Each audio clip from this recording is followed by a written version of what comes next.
Hi, it's Katrina. Is there an entire city lost under the pyramids of Giza? What were the pyramids really used for? Breaking news might just solve one of the biggest mysteries in history, or create an even bigger one. I'll be telling you all about this latest discovery and more, so I hope you're ready for an adventure. Mysterious structure under the pyramids. You are not going to believe what they have found under the Khafre pyramids in Egypt. This groundbreaking discovery might just be the biggest of the century. I'm sure you've seen the underground structures that broke the internet last week, but just in case, let me fill you in. Italian researchers using radar pulses scanned deep inside the middle pyramid and found 8 vertical cylinder-shaped structures extending more than 2,100 feet underneath the pyramid.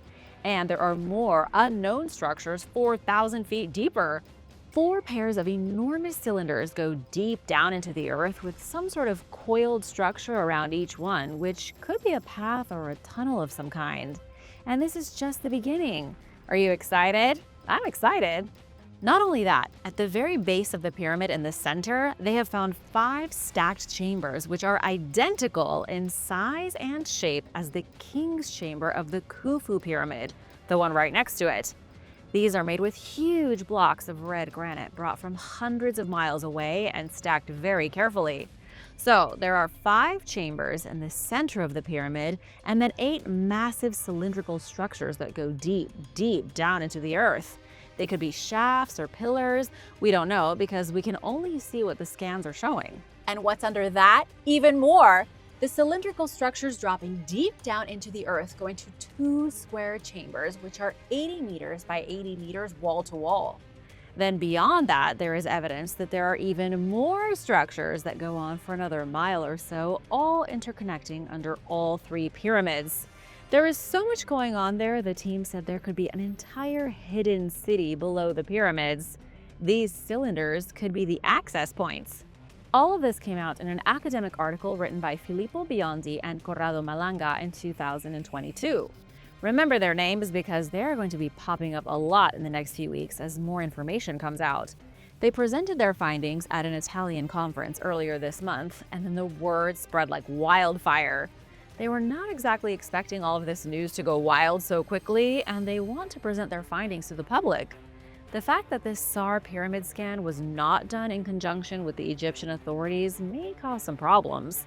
But because it was non-invasive and mostly used satellites, the Italians didn't really need permission. This is an ongoing story, so I'm not sure when this video will be released. I have a separate dedicated video just about this discovery on the channel, so be sure to watch that for more detailed information about the discovery and the actual research paper. I'd love to know your thoughts in the comments. The researchers have a lot to say, and I know we are all ready for it. And now for another Egyptian mystery: the hunt for the Queen's tomb. Researchers in Egypt are very busy. Darkness, dirt, and the hot Egyptian sun. Sounds great, right? Well, that's what archaeologists have to contend with as they hunt for a lost tomb, trying to uncover the secrets of one of history's greatest leading ladies.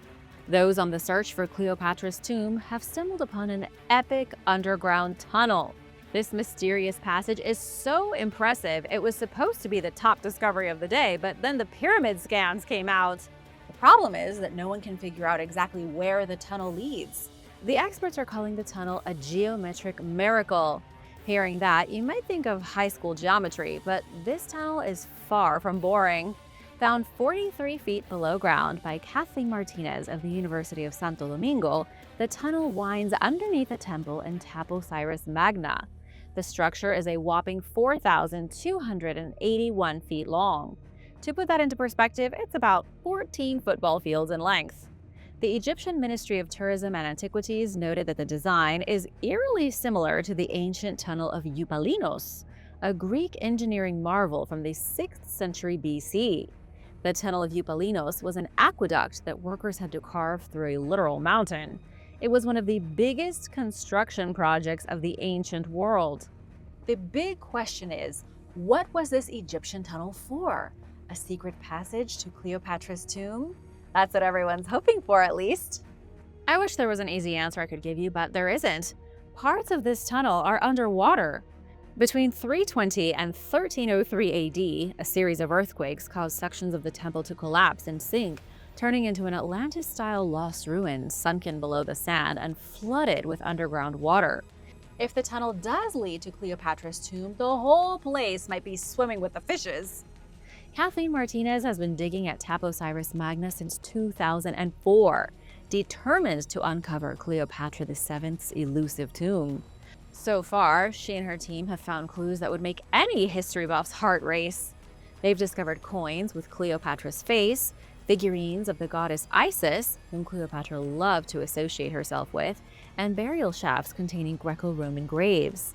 If Cleopatra and her infamous lover Mark Antony were buried here, they might be fast asleep in similar tombs, just waiting for someone to find them. When Cleopatra and Mark Antony died in 30 BC, Roman leader Octavian allowed them to be buried together in a romantic tomb. This tomb is believed to have been somewhere in Alexandria, or nearby in the temple of Taposiris Magna. In Cleopatra's final days, as the empire was falling apart around her, she allegedly spent most of her time wandering between her palace on the island of Antirodos and her tomb. It was as if she knew the end was coming, and she was trying to make sure her mausoleum would be ready for her. If Kathleen does find Cleopatra's tomb, it will be the most important discovery of the 21st century, although I guess it all depends on what happens with the pyramids, right? Competition is fierce out there. Ancient gods. Have you ever noticed that ancient cultures all over the world seem to have eerily similar gods, despite supposedly never meeting each other? Mainstream scholars will tell you, oh, that's just a coincidence. But let's get real. How often do coincidences really happen? It feels like there's more to the story. Some suspect they may have belonged to the same group of intergalactic aliens. At the very least, they were in the same alien group chat. Let's start in Mesoamerica with the Olmecs, an ancient civilization that thrived before the Aztecs even thought about building pyramids. The Olmecs left behind a fascinating relic called La Venta Stela 19. This stone carving shows a humanoid figure sitting inside what looks like some kind of machine. Maybe a spaceship, maybe a prehistoric gaming chair. Either way, it doesn't exactly scream normal. This figure is supposed to represent the feathered serpent god known as Quetzalcoatl, who was worshipped across Mesoamerica. He was said to have come from the heavens and brought knowledge to humanity. In the simplest terms possible, he was a snake god from the sky who taught people stuff. But here's where it gets weird. If you travel thousands of miles to New Zealand, you'll find another sky-dwelling deity named Porangawa, a Maori god who, according to legend, arrived from heaven on a silver bird. That sounds a lot like a metallic flying craft to me, but hey. And just for fun, let's jump over to ancient Egypt, where we find Hapi, the father of the gods. He is often depicted on what looks suspiciously like a flying snake, much like Quetzalcoatl. So these three completely unrelated cultures just happen to have gods descended from the sky with knowledge to pass down to the humans? It's giving the word coincidence a whole new meaning. Now let's talk about King Pakal, one of the most famous Maya rulers. His tomb contains an insanely detailed carving that some scholars say represents a traditional Mayan symbol of the underworld. But maybe not. Look closely at King Pakal's tomb carving and you'll notice that the king appears to be sitting in a contraption, pressing pedals, manipulating controls, and wearing what looks like a breathing apparatus. And it looks like he's piloting a spaceship.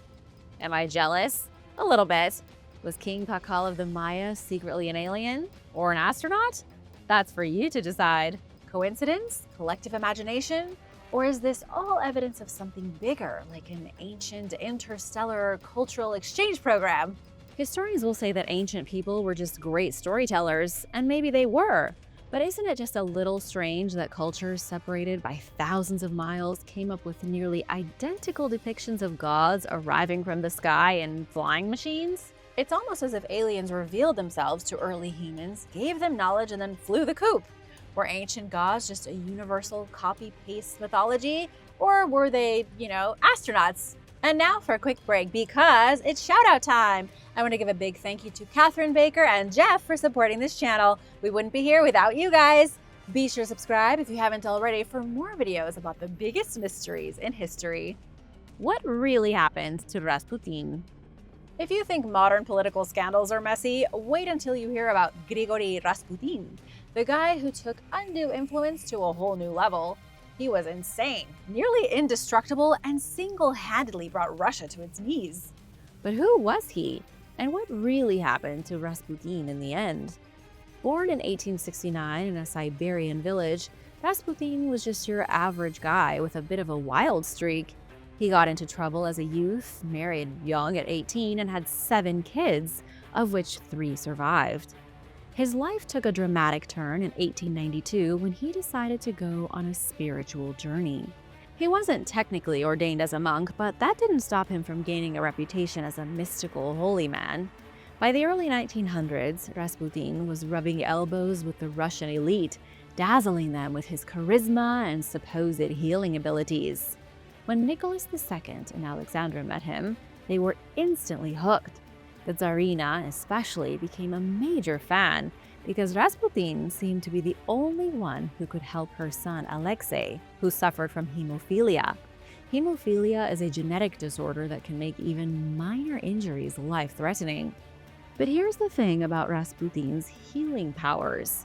Historians believe his miraculous healing was nothing but him telling the doctors to stop giving Alexei aspirin, which is now known to thin blood and make hemophilia worse. While Rasputin was giving spiritual guidance to the Tsar's family, he was also getting very friendly with Russian high society. His fondness for alcohol, women, and wild nights out made him a tabloid sensation. Some claimed he had a scandalous relationship with the Tsarina, while others said he was a German spy. In reality, he was an opportunist who knew how to tell people what they wanted to hear. But the nobility eventually had enough. By late 1916, a group of aristocrats decided it was time to permanently remove Rasputin from the picture, if you know what I mean. He had way too much power and influence, that's for sure. Enter the would-be hitman, Prince Felix Yusupov. He was a ridiculously wealthy aristocrat who had spent most of his life living in luxury. Yusupov and his co-conspirators, like the Grand Duke Dmitry, the Tsar's cousin, believed that taking out Rasputin would save the monarchy. Yusupov's murder plot reads like a bad Hollywood script. They invited Rasputin to Yusupov's palace under the pretense of meeting his wife. They fed him poisoned cakes and wine, but Rasputin kept eating, and the poison seemed to have no effect on him at all. So they shot him in the chest. Rasputin fell, blinked, and got up like a zombie in a horror movie. So they shot him again. And then they started clubbing him. But he got up a second time, full of bullets and bludgeoned basically to death. He wouldn't lay down and die. In the end, Yusupov and company tied him up and tossed him into the freezing Neva River. Finally, they got rid of him, but what a terrible way to go out. If Yusupov thought Rasputin's death would fix Russia's problems, he was very wrong. Nicholas and Alexandra continued their disastrous rule, and within months, the Russian Revolution broke out. The Tsar abdicated in 1917, and the entire Romanov family was executed by the Bolsheviks in 1918. Rasputin's murder didn't prevent a revolution, but it did become part of the legend surrounding Russia's downfall. The working class saw his death as proof that the nobility controlled everything. Revolutionaries like Alexander Kerensky later said that without Rasputin, there would have been no Lenin. Russia today might be a totally different place. More than 100 years later, and Rasputin's legacy is still shrouded in mystery. Was he a mystical healer, a con artist, or an early prototype for a Marvel supervillain? Maybe a little bit of all three. One thing's for sure, his death was unforgettable. The Apocalypse of 2060. You remember learning about Sir Isaac Newton in school, right? You probably learned that he was the guy who figured out gravity thanks to an Apple-related epiphany. But did you also learn that Newton was a doomsday prophet who predicted the end of times? One of the greatest mysteries is without a doubt the apocalypse. So many holy books tell us that the end is coming, but no one can pinpoint the date. Many have tried, including Isaac Newton. Between discovering the laws of motion and inventing calculus, Newton also found time to study biblical prophecies and predict that the world would officially end in, wait for it, the year 2060. You might be wondering how Isaac reached this juicy little number. Unlike most modern scientists who prefer to keep religion and science in separate rooms, Newton had zero hesitation about mixing them together like a mad scientist potion. He was a Protestant Christian who took the Book of Revelation very seriously. For those unfamiliar, Revelation is the Bible's grand finale, a chaotic fever dream of wars, plagues, fire, and a final showdown between good and evil, after which God reigns supreme. Newton, being Newton, decided to math his way to an answer of when exactly Revelation's apocalypse would come to fruition. While analyzing the Bible, Newton latched onto a passage in Revelation mentioning 1,260 days until the arrival of God's city. But Newton, being the smartest guy in the room, suspected that days actually meant years. Newton believed that 800 AD, when the Holy Roman Empire was founded, was the beginning of a long decline in true Christianity. He added 1,260 to 800 and came up with the magic number 2060. Now that I've explained his method, it doesn't seem that complicated. If he were alive today, Newton would probably be making YouTube apocalypse prediction videos and no one would be taking him seriously. But don't panic just yet. In his 1704 letter, Newton wrote, "The period of 1,260 days, if dated from the complete conquest of the Three Kings AC 800, will end AC 2060. He said, "It may end later, but I see no reason for its ending sooner." Do you think Newton could have been onto something? Should we all set our clocks to 2060 and pray for the best? The truth about the Illuminati. Is the Illuminati running the world, or is our collective imagination running wild? If there is one name that can get conspiracy theorists really excited, it's the Illuminati. This secret society is said to be pulling the strings behind everything from politics to finance, and even your Aunt Karen's weird obsession with triangle symbols. They've been linked to war, global crises, and major historical events like the assassination of JFK and 9/11. Let's not forget the A-list celebrities rumored to be members. Beyonce, Jay-Z, Rihanna, even Pope Francis. Despite all the hype, there is no actual proof that the Illuminati still exists. Of course, saying that just fuels the fire, but hear me out while I explain the true history of the very real Illuminati. The original Order of the Illuminati was founded on May 1st, 1776 in Bavaria by a guy named Adam Weishaupt, a professor who really disliked the Catholic Church and state control. His group aims to fight superstition, religious influence, and government corruption. They had secret symbols, secret meetings, and a structure based on Freemasonry. Sounds cool, right? Unfortunately for them, Prince Karl Theodor of Bavaria was not a fan of secret societies. By 1785, he outlawed them completely. Just like that, the Illuminati was disbanded. The conspiracies begin when the group was disbanded. Even though they were officially gone, many believed they simply retreated to the shadows rather than going extinct or getting burned at the stake. The belief continues today that the Illuminati is still lurking behind the scenes, pulling invisible strings. Historians like Mitch Horowitz argue that the modern Illuminati is only a symbol for people's fears about power and corruption. Instead of blaming billionaires, politicians, or giant corporations, many find it easier to point at a mystical shadow organization. Who do you point the finger at? Do you think the Illuminati is still influencing world events? Or have they been long gone since 1785? The terrifying Crosley Monster of Indiana.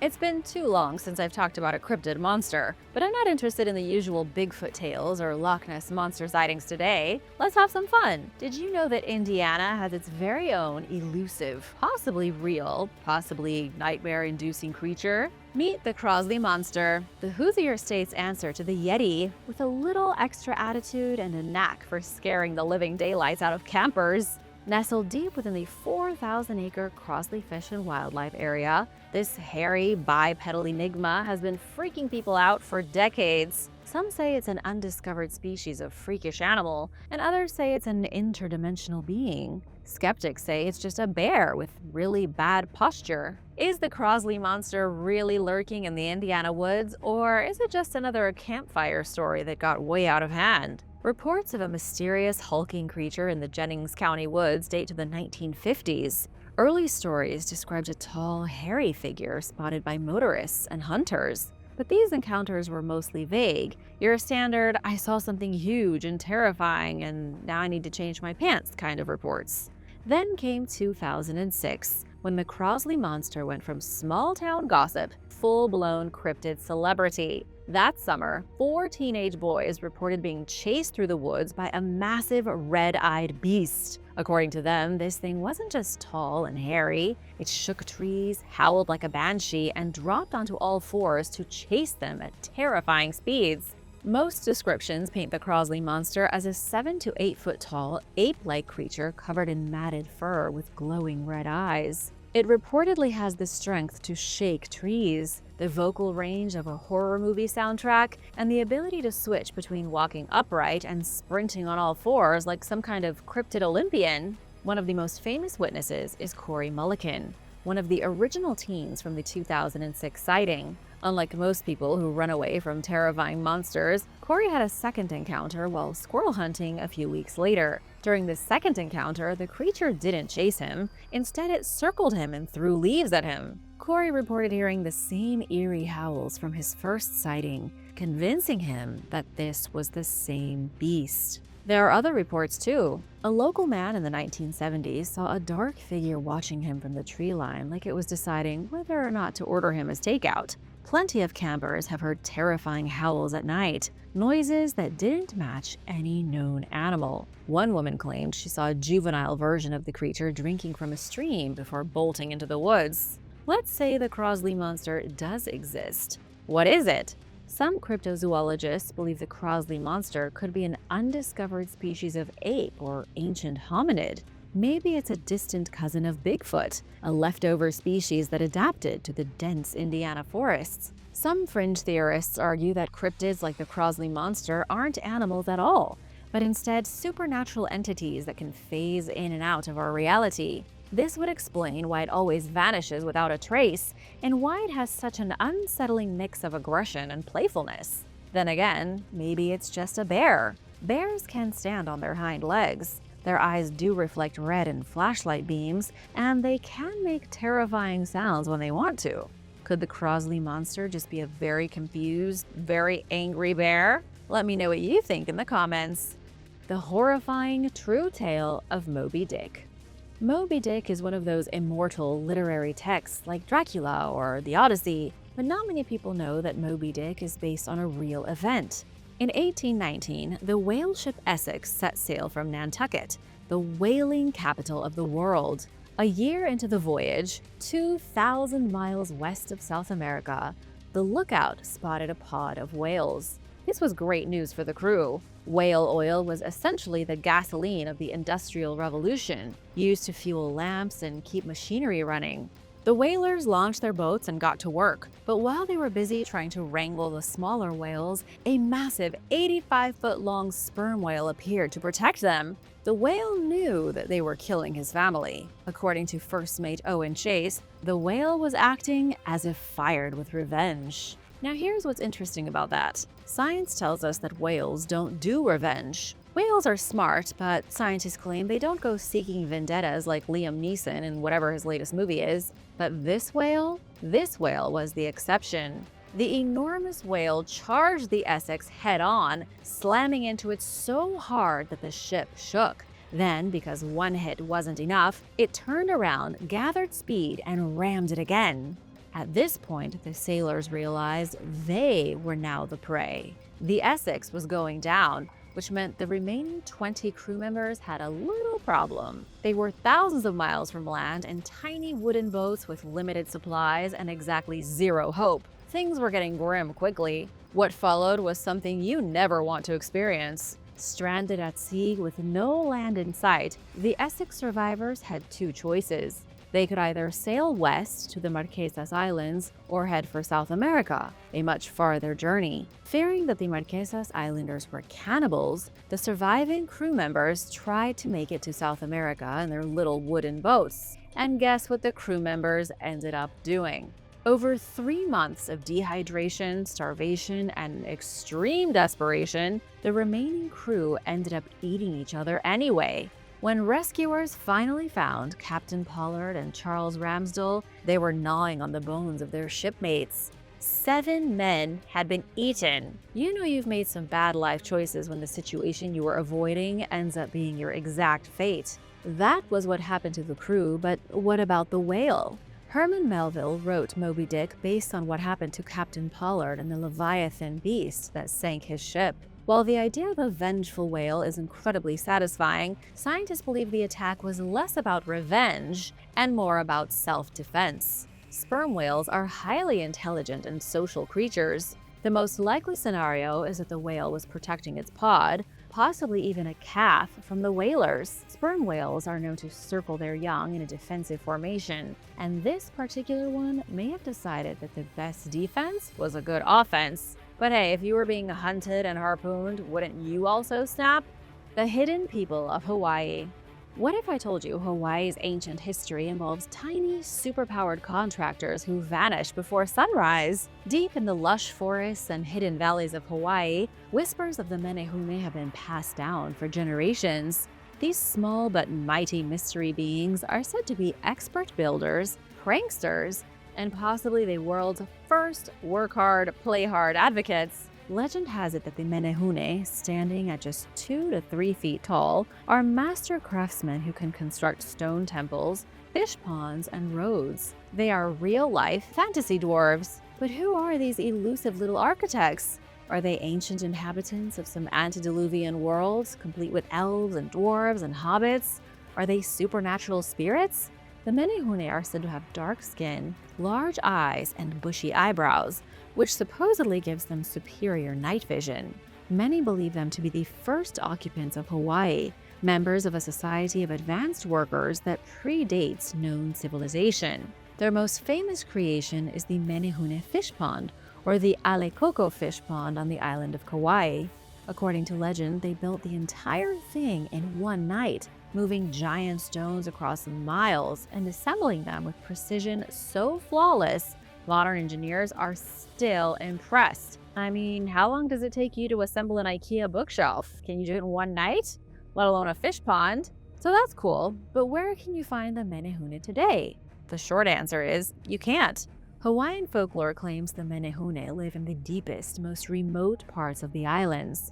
Think dense forests, hidden valleys, and anywhere that makes it easy for them to avoid tourists with selfie sticks. No one has ever caught one, nor gotten a good picture of one, but that doesn't mean they don't exist. Some historians believe the Menehune were an early group of settlers who lived in Hawaii before the Polynesians arrived. The theory suggests that these original people, possibly much shorter in stature, were later displaced or absorbed into Hawaiian society. You know how the US kind of took over Hawaii for themselves? The Polynesians may have appropriated Hawaii from the Menehune more than 1,000 years earlier. Even if you don't believe in the Menehune, Hawaiian culture wouldn't be the same without them. Their stories have been passed down for generations, teaching lessons about respect, community, and hard work. There are still bits and pieces of old stonework lying around that are attributed to the Menehune, like the legendary Wall of the Ancients at Kahalau Bay in Kona. I'll tell you more about the Wall of the Ancients in my next video, so be sure to subscribe so you don't miss it. Challenging Christopher Columbus. It seems like every few years, someone digs up a new artifact that proves Christopher Columbus wasn't the first European to make it to the New World. And now it's happened again. At this point, Columbus's historical resume is looking shakier than a house of cards in a windstorm. The latest curveball in the Columbus wasn't first saga is a handful of bright blue beads found in Alaska. These shiny little baubles may have traveled 10,500 miles from Venice, Italy, across Eurasia, Siberia, and into Arctic Alaska long before Columbus ever sailed the ocean in 1492. If the suspicion is true, these beads would be the oldest known European artifacts found in North America. To put it mildly, that's kind of a big deal. These tiny sky blue glass beads were discovered along with fragments of twine. When researchers radiocarbon dated the twine, they found something shocking. It dates to about the 14th century, which means that Columbus wasn't the first European to bring European goods to North America. The moment University of Alaska researcher Michael Kuntz saw the results, he had a full-on archaeologist freakout. He told Live Science that the beads predate Columbus by several decades. Now let's get into the controversy because not everyone is convinced. According to bead specialists, which is indeed a genuine profession, these particular glass beads weren't manufactured until the 16th century at the earliest. Anthropologist Elliot Blair said Europeans weren't making beads of this type that early. In response, Kuntz just sort of shrugged. He has the beads, they've been dated, and they were found in Alaska. The proof is in the pudding, so they say. Kuntz declared, "We have good, solid scientific evidence." Basically, he said, "Blair, don't be jealous. Let's say for the sake of argument that the beads predate Columbus by many decades. Who brought the beads to Alaska?" Even the naysayers are confused. Bead specialist Carlos Karklins said even if the beads reached Alaska in the 17th century, there's no telling who took them there. All we can say for sure is that someone from Europe was on an epic adventure way before Columbus, and they made it all the way to Alaska. King Uzziah's biblical earthquake. The problem with ancient texts, especially ones with talking snakes, parted seas, and guys living inside fish, is that they tend to stretch credibility. Some stories in the Bible are so out there that even the most devout believers won't try to convince you they are literal history. I'm looking at you, Nephilim.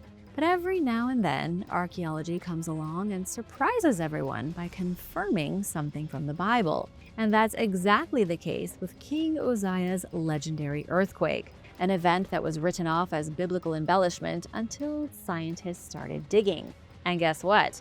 The dirt doesn't lie.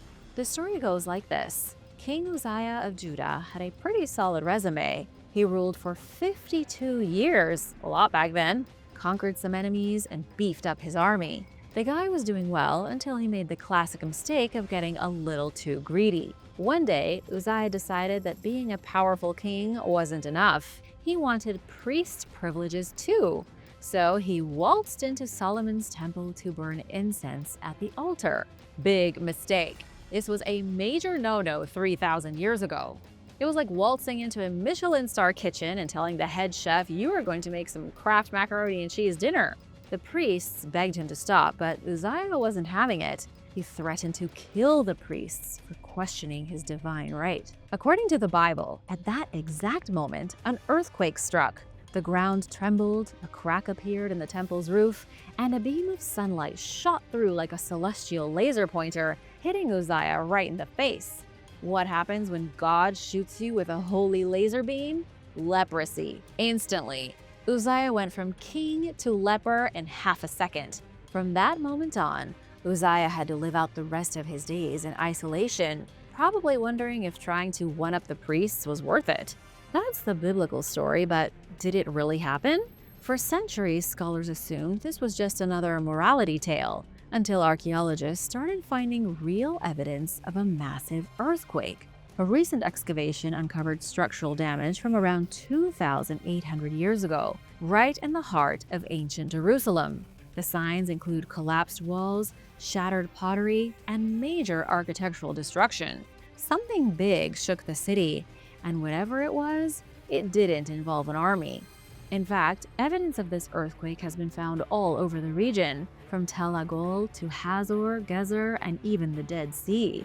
I should also mention that the prophet Amos, who lived at the time of King Uzziah, wrote about a great earthquake that took place. Everything points to a giant earthquake rocking Jerusalem in the 8th century BC. But what does this mean for biblical history? Does the earthquake being real mean that King Uzziah definitely got zapped with a sunbeam and cursed with leprosy? Maybe. It definitely adds some credibility to the Bible, making you question which stories are 100% true and which have been exaggerated.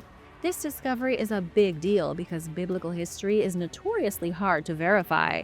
The Israelites didn't leave behind stone monuments bragging about their conquests like the Egyptians did, and much of their history lacks direct physical evidence. That's why finding proof of an event mentioned in the Bible, even if the details are a little sketchy, is pretty rare and exciting. Thanks for watching! Be sure to stay tuned for extra content you might have missed. The Void in the Great Pyramid. A few years ago, researchers studying the Great Pyramid of Giza discovered an empty space inside the pyramid. This void was about 30 meters long and was right above the Grand Gallery. The research program known as Scan Pyramids was established as a joint effort between Cairo University and the Heritage Innovation Preservation Institute in 2015. Using an imaging technique known as myography, scientists were able to find what they call a void or open room hidden in the pyramid above the pyramid's Grand Gallery. The scientists used several different devices that actually detect particles generated by the collision of cosmic rays with the Earth's atmosphere. The stones of the pyramid then absorb the particles hitting them. Scans from 3 different devices show there was a large open room or possibly several hidden rooms in a sequence. Considering this is the first new structure discovered in the pyramid since the 1800s, it could hold unimaginable treasures. However, this void has left many scientists skeptical. Some believe it may have been left as part of the building process. Perhaps it was an internal ramp to construct the top of the pyramid, or even for structural purposes. But who knows? Maybe there is a treasure there lost for all this time. For now, scientists don't want to risk damaging the monument while investigating the room. And without any clear entrances into the room, it may be a while before we know what's really hidden in there. The Bronze Age collapse. Shortly after 1200 BC, there was a sudden collapse of the late Bronze Age civilizations, and the world went into a dark period. Archaeologists and historians have been confused for a long time about what exactly caused this seemingly sudden event. What do you think happened? According to anthropologist Eric Klein of George Washington University, the societal downfall seems to have started with the invasion of Egypt in 1777 BC. The intruders were known only as the Sea Peoples, based on a wall relief in Ramses III's tomb. The story told in the picture says that Ramses III defeated the invading army, but ancient Egypt and its surrounding areas experienced an ensuing downslide. Various advanced cultures essentially fell like dominoes, including the Egyptians, Babylonians, Minoans, and Mycenaeans, advanced seafaring people for their time. Sites that once hosted powerful civilizations bear signs of sudden violence and abandonment, and the apparent loss of languages, architecture, settlement patterns, and art. The Hittite capital of Hattusa was burned to the ground and left behind. Meanwhile, coastal cities like Gaza and Canaan were leveled. So why all the destruction, especially out of nowhere? It's most likely a series of unfortunate events that are responsible. One probable reason for the collapse is that all these ancient societies were interconnected. They depended on one another for trade, especially when it came to acquiring tin and copper for manufacturing bronze, hence being the Bronze Age, and for other economic purposes. From that angle, the domino effect makes sense. In 2015, researchers conducted a pollen analysis on a sample from the Galilee Sea that showed that the driest Bronze and Iron Age years were between 1250 and 1100 BC, when all those civilizations fell apart, indicating that drought may have been a critical component of their downfall. But a collapse of such magnitude, according to Klein, still needed the perfect combination of factors, or in his words, a perfect storm of events, and cannot simply be explained away by the ones I just told you about. While researchers are still conflicted and unsure regarding the recipe of events that conjured up this so-called perfect storm, some have warned that it could certainly happen again, and for modern-day humanity not to get too comfortable or complacent. Coronavirus, anyone? The Hanging Gardens of Babylon. Ancient writers told of an oasis of lush greenery at the Hanging Gardens of Babylon, which would have likely been located in the arid environment of modern-day Iraq. The Babylonian king Nebuchadnezzar II reportedly built the 75-foot-high terraces, which cascaded with luxurious foliage and exotic herbs and flowers during the 6th century BC as a gift to his wife. Nice gift, huh? Some writers refer to the gardens as a wonder of the world. Philo of Byzantium wrote around 250 BC that they had plants cultivated at a height above ground level, and the roots of the trees are embedded in the upper terrace rather than in the earth. Yet it's unclear when the Hanging Gardens were built, or if they even truly existed. Archaeologists have found no evidence of them, despite spending decades excavating Babylon. Plus, no first-hand accounts are known to exist. There are only second-hand reports, which were written after the gardens were allegedly destroyed. In 2013, University of Oxford researcher Stephanie Daly proposed that the gardens were real, but located in the Assyrian city of Nineveh, roughly 300 miles from Babylon. She further asserted that Nebuchadnezzar II's rival, the Assyrian king Sennacherib, built the gardens during the early 7th century BC. One thing's for certain, if the Hanging Gardens of Babylon did exist, an engineering feat would have been required to keep them watered and healthy in the dry desert atmosphere. Daly's theory is not only backed up by ancient Mesopotamian texts, but also by unearthed evidence of a sophisticated aqueduct system at the site where she believes the gardens were located. Unfortunately, this mystery will probably never be solved, as wars and looting have extensively damaged both Babylon and Nineveh, especially over the last several decades. Do you think these gardens ever existed? Let me know in the comments below. And now for number 5. But first, have you subscribed yet? If not, be sure to hit that button and the bell so you don't miss out on more videos like these. Mohenjo-Daro. The ancient Indus River Valley civilization at Mohenjo-Daro in modern-day southern Pakistan emerged around 4,500 years ago during the 3rd millennium BC. The nearly 500-acre city contained a sophisticated drainage system and well-organized street grid. However, Indus expert Gregory Postle of the University of Pennsylvania said that otherwise, it's pretty faceless. In other words, little to nothing is known about Mohenjo-Daro's former occupants, despite it being one of the earliest known urban centers in human history and both the largest and best preserved city of the Indus civilization. Archaeologists first visited the site in 1911 and began excavating a decade later. Mohenjo-Daro contained a 900-square-foot pool fed with water from the Indus River called the Great Bath. Houses also had advanced plumbing, with baths and toilets that were far ahead of their time, and the town had a sewage system and 700 freshwater wells. Palaces, temples, royal tombs, and other places of worship and governance are conspicuously lacking at Mohenjo-Daro, indicating that unlike other societies at the time, like the Egyptians and Mesopotamians, the city may not have been built around state interests. An estimated 20,000 to 40,000 people lived within Mohenjo-Daro. The city mysteriously collapsed after 600 years, and nobody knows why. Possible causes include a violent invasion or a change of the Indus River itself, which would have prompted citizens to relocate primarily for agricultural reasons. William Shakespeare. You already know that William Shakespeare was a playwriting genius and poet. His works are historically and culturally significant. He lived in the 16th century and lived in London before returning to his childhood home of Stratford-upon-Avon. But some academics believe that William Shakespeare did not actually write all of these works that we think he did. To be clear, no one is doubting that he actually existed, but that he himself did not write them. Why is that? This is because certain elements of Shakespeare's works, like the use of French and knowledge of things like other countries, court affairs, and complex legal and political matters, conflict with core components of his modest identity. Additionally, the man's life conspicuously lacks official documentation, aside from a handful of signatures, as well as marriage and birth records. Oddly, none of the paperwork regarding Shakespeare relates to his 37 plays and 154 sonnets. This absence of proof of ownership of his work, along with his humble beginnings, has prompted many to wonder if Shakespeare's work was even his to begin with. Some of history's most famous names, including Sigmund Freud, Mark Twain, Helen Keller, Charlie Chaplin, and Henry James, have questioned the playwright's true identity. So if Shakespeare wasn't, well, Shakespeare, then who was? Was it several people? Did he maybe hire people to help him with certain things? Actually, the 17th Earl of Oxford, Edward de Vere, is the most favored candidate. He traveled to all the places mentioned in Shakespeare's plays and was a highly educated, trained lawyer, making him more qualified as a playwright at first glance than the simple man from the countryside.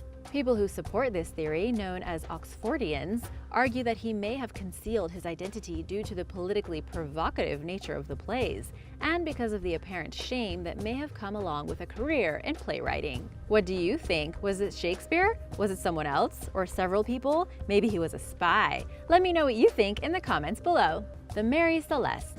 Here we go. What happened to the ship, the Mary Celeste? The American merchant ship Mary Celeste set sail from New York City on November 7, 1872 for Genoa, Italy, with 7 crewmen, Captain Arthur Briggs, and his wife and toddler daughter aboard.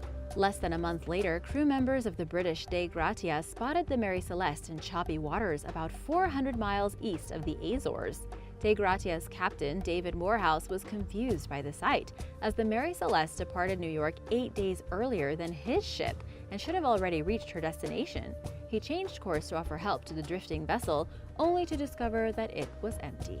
The crew members' belongings were still on board, along with a 6-month food and water supply, and the cargo supply was intact. There was 3.5 feet of water in the ship's bottom, and the only lifeboat was gone. So what happened to Mary Celeste's crew? Nobody knows for sure. Over the years, theories have suggested that they suffered at the hands of a vengeful former slave, homicidal sailor, sea monster, pirates, or even a dangerous waterspout. But the vessel was in remarkably good condition and well supplied, ruling out both natural disasters and looters, as well as any seemingly valid reason for Briggs to order the crew to abandon ship. Foul play on behalf of De Gratia's crew may have been involved. The crewmen who discovered the Mary Celeste were entitled to salvage compensation, but only received 1/6 of the $46,000 that the ship was insured for, suggesting that the authorities were unconvinced of their innocence. A 2007 investigation revealed that the Mary Celeste had recently been refitted, and debris may have damaged the pumps. Unable to visually measure how much water was in the hull, and also possibly after mistakenly navigating off course but having sighted land, Briggs may have ordered the crew to abandon the Mary Celeste after all. But what happened? We don't know. Amelia Earhart. Amelia Earhart was one of history's most famous pilots for her achievements as both an aviator and as a woman. She and her navigator, Fred Noonan, disappeared over the western Pacific Ocean in 1937 during an attempt to circumnavigate the globe, and searches for her started less than an hour after her final radio transmission. Ever since, explorers have continued searching for her downed plane to no avail. While Earhart's likelihood of survival was next to minimal, her fate ultimately remains a mystery. Some people even believe she's already been found, but not identified. In 1940, someone discovered a woman's remains on Gardner Island in Kiribati, along with a navigational sextant and remnants of a campfire. A subsequent analysis determined that the body belonged to a Caucasian woman, most likely of Northern European descent. Given Earhart's location when she vanished, it makes sense that she may have ended up in Kiribati, but these results have been debated, and the identity of the remains is considered unknown. Since 2001, other expeditions have been carried out in the region, and more signs of a woman's presence around the time of Earhart's disappearance have appeared. One theory, based on an old photograph known as the Bevington image, which appears to show landing gear consistent with Earhart's plane, indicates that she may have gone down on or near the island of Nikumaroro in Kiribati.